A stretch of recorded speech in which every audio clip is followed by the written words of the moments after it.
In this video, I will show you how to change your shipping address on Sam's Club. So simply open up your Sam's Club app or simply go to the Chrome. From here, search for Sam's Club, then click on the URL. In the top left corner, you will find this 3 lines menu bar. Click on it. After that, sign into your account. Once you sign into your account, simply click on that 3 lines menu bar again. Then click on account information. After you scroll down below, there you can find your address book. There, simply click on update or click on add. From there, you can add a new address or remove the old one. Type in your exact address.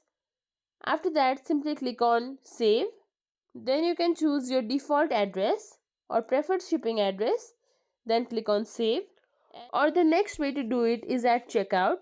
When your items are added to the cart, simply click on your cart icon in the top right corner. Click on checkout.